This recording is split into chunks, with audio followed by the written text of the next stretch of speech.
कि पहले पश्चिम बंगाल की ममता की टीएमसी का वजूद खतरे में आया, फिर महाराष्ट्र में शिवसेना पर संकट छाया और अब लग रहा है उत्तर प्रदेश में समाजवादी पार्टी भी बड़ी टूट का शिकार होने वाली है। सियासत के इन नए बवंडर से सपा सुप्रीमो अखिलेश के होश उड़े हुए हैं। क्या होने वाला है यूपी में, देखिए हमारी स्पेशल रिपोर्ट।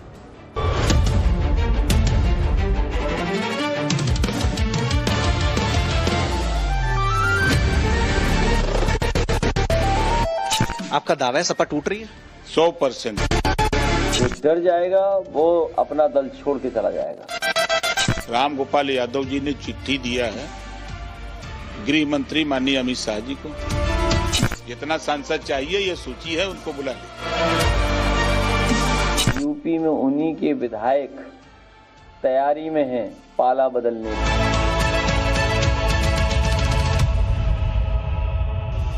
देश की सियासत में टूटकाल चल रहा है। पश्चिम बंगाल में करारी हार के बाद टीएमसी में भगदड़ सी मच गई। 20 सांसदों ने ममता के नेतृत्व को अस्वीकार कर दिया और nationalist citizen party of India यानी एनसीपीआई में विलय कर लिया। तो वहीं महाराष्ट्र में उद्धव की शिवसेना के 9 में से 6 सांसदों ने शिंदे की शिवसेना का दामन थाम लिया।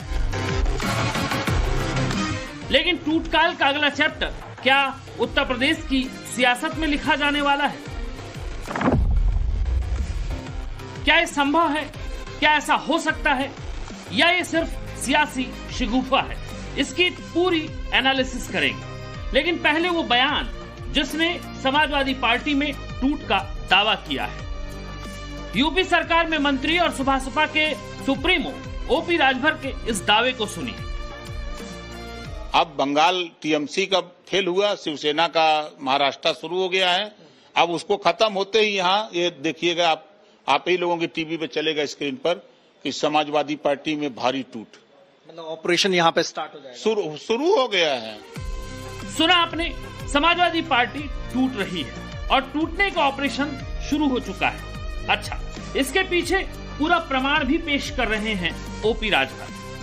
कह रहे हैं गृह मंत्री अमित शाह के पास लिस्ट भी जा चुकी है और लिस्ट किसने दी है? राम गोपाल यादव ने। आपका दावा है सपा टूट रही है? 100%। कौन कौन लोग छोड़ रहे हैं समाजवादी पार्टी? नाम तो नहीं बताएंगे, नाम राम गोपाल जी बताएंगे। राम गोपाल यादव जी ने चिट्ठी दिया है गृह मंत्री माननीय अमित शाह जी को। लंबी चौड़ी चिट्ठी है, देखा होगा आपने भी। राजभर जिस लंबी चौड़ी लिस्ट का दावा कर रहे हैं उसमें कितनी सच्चाई है ये तो नहीं मालूम, लेकिन एक तस्वीर जरूर है जिसमें राम गोपाल यादव गृह मंत्री अमित शाह के सामने हैं और एक चिट्ठी देते हुए दिखाई भी दे रहे हैं। अब इस चिट्ठी में क्या है ये तो राम गोपाल यादव ही जाने, लेकिन राजभर का दावा है कि इसमें उन सांसदों के नाम हैं जो बीजेपी में आ सकते हैं। वो चिट्ठी में क्या लिखले वो जानते हैं? क्या है? सीबीआई ने एफआईआर कराई है, उसमें गायत्री प्रजापति जेल में, अखिलेश यादव जी बाहर।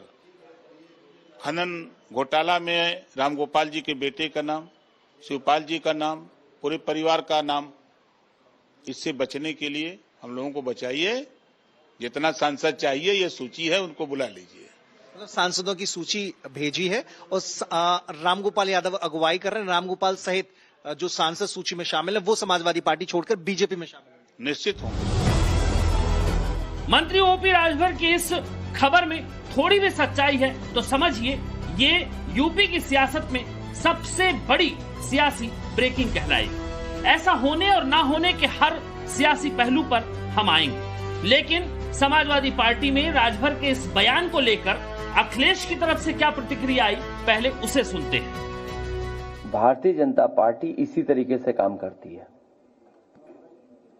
और कई दलों को तोड़ चुके हैं।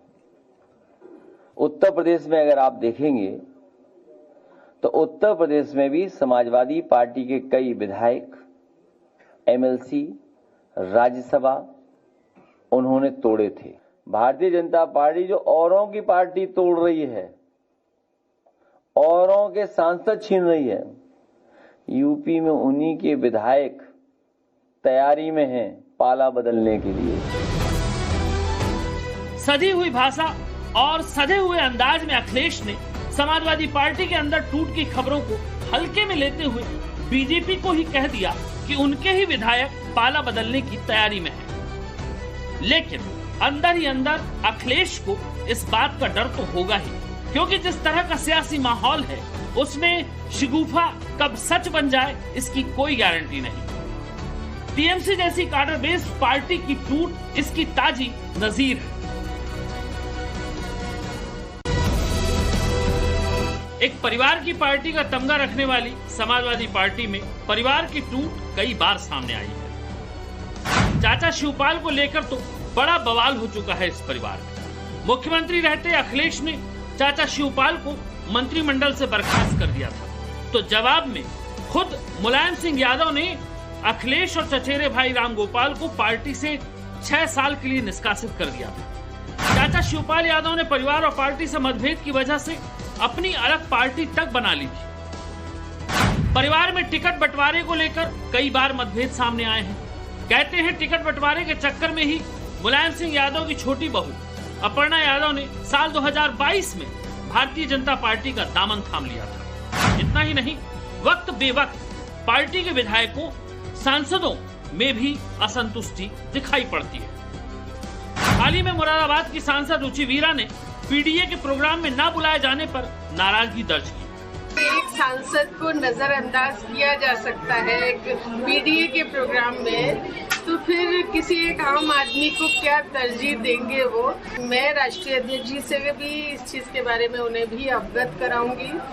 कोई 1-2 नेता हमारे यहाँ ऐसे हैं जो माहौल को खराब कर रहे हैं, पार्टी को नुकसान पहुंचा रहे हैं, और तरह तरह की चीजें हैं कि इनका फोटो मत लगाओ, सांसद का फोटो मत लगाओ, उनको मत बुलाओ। तो ये कोई अच्छी परंपरा नहीं है। पश्चिम बंगाल में जिस तरह से टीएमसी जैसी काडर बेस्ड पार्टी के 15 साल के शासन को बीजेपी ने उखाड़ फेंका, उसने यूपी में एक अलग ही तरह का सियासी खौफ पैदा कर दिया है। अखिलेश ने बेशक 2024 में 37 सांसदों की जीत के साथ देश की तीसरी सबसे बड़ी पार्टी का तमगा हासिल किया, लेकिन 2027 का रण बिल्कुल अलग है। कांग्रेस और सपा का मिला जुला संविधान बदल देने वाला नैरेटिव अब फेल हो चुका है। 2027 में अखिलेश का पीडीए फार्मूला कारगर साबित होगा, इस पर खुद समाजवादी पार्टी को शक है। इसीलिए अखिलेश ने हिंदू मुद्दों को उछालना शुरू कर दिया है। अयोध्या में दान पात्र में चोरी के मुद्दे को अखिलेश जोर शोर से उठा रहे हैं, ताकि अपने पक्ष में कुछ तो माहौल बनाया जा सके। इतना ही नहीं, समाजवादी पार्टी से मुस्लिम वोट बैंक का भरोसा भी कम हुआ है। हैदराबादी भाईजान ओवैसी की मुस्लिमों के बीच लोकप्रियता बढ़ी है। समाजवादी पार्टी के साथ बहुत मजबूती के साथ जुड़ रहे हैं और अभी इसका परिणाम आपने देखा होगा।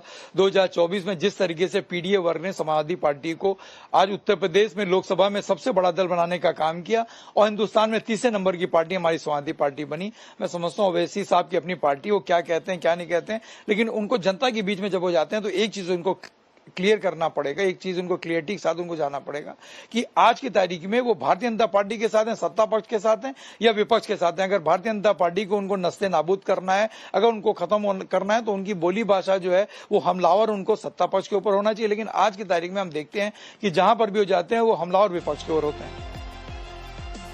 जो योगी पश्चिम बंगाल के चुनाव में जाकर हिंदुओं को जगा सकते हैं और सत्ता परिवर्तन के लिए माहौल बना सकते हैं, उस योगी के चेहरे के आगे हिंदू वोट बैंक में समाजवादी पार्टी यूपी के अंदर सेंध लगा पाएगी, ये भी मुश्किल है।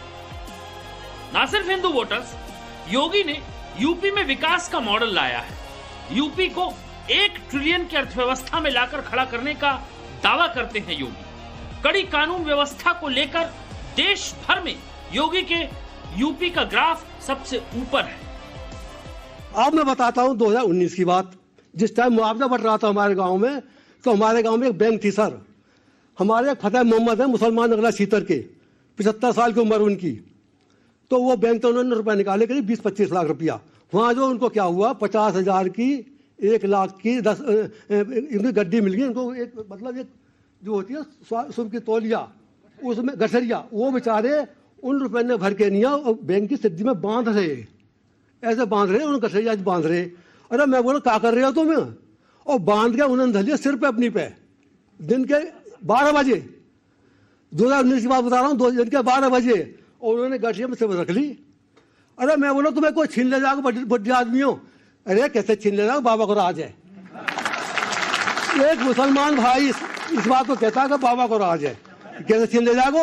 आप लगा लो 2016 से पहले, 17 से पहले, 2017 के बाद में सब बहुत ही अमन चैन है। और सर हम तो भगवान से दुआ करते हैं, हम भगवान से दुआ करते हैं कि आप दोबारा मुख्यमंत्री बने। बीजेपी की लहर है और इस लहर का ही डर विरोधियों को सताने लगा है। समाजवादी पार्टी में टूट की खबर बड़ी है। हालांकि इसके लिए समाजवादी पार्टी के 2/3 यानी 37 में से तकरीबन 25 सांसदों को टूटना पड़ेगा, जो फिलहाल सच से काफी दूर और असंभव सा दिखाई पड़ता है। लेकिन ओपी राजभर कह रहे हैं कि रामगोपाल यादव सामने क्यों नहीं आ रहे।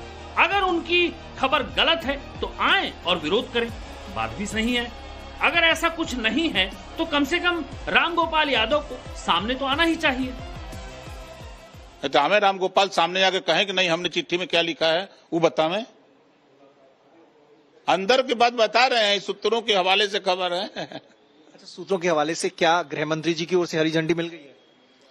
देखिए, भारतीय जनता पार्टी एक ऐसी पार्टी है, वो नेता बनाती है, सबको जो है चाह रही कि आ जाओ सब लोग एक साथ। दल बदल विरोधी कानून के हिसाब से 25 सांसदों को आना होगा। जो हो गया तो सियासत में बहुत बड़ी घटना होगी। लेकिन ये भी सोचिए ना, सांसद अभी क्यों आएंगे? पश्चिम बंगाल में तो इसलिए हुआ क्योंकि वहां सत्ता बदल गई। लेकिन समाजवादी पार्टी को अभी यूपी से पूरी तरह खारिज तो नहीं ही किया जा सकता। दूसरा, बीजेपी के लिए भी धर्म संकट हो जाएगा। सपा में तो अभी 25-26 सांसद टूटने को तैयार बैठे, हम लोग तोड़ ही नहीं रहे हैं। हम लोग तो 27 में जानते हुए अपने आप ही टूट के चले जाएंगे। इतने सांसद अगर सपा से आ गए, वो भी 2027 के चुनाव से पहले, तो फिर जो खुद बीजेपी के नेता सपा के जीते हुए सांसदों से रनर अप रहे हैं, उनके लिए मुश्किल हो जाएगी। अफरा तफरी का माहौल बन जाएगा। फिर ऐसा ना हो कि जो अखिलेश कह रहे हैं कि बीजेपी के लोग उनकी तरफ आने को आतुर हैं, वो बात सच हो जाए। लेकिन ये सियासत है, कुछ भी असंभव नहीं, सब कुछ संभव है।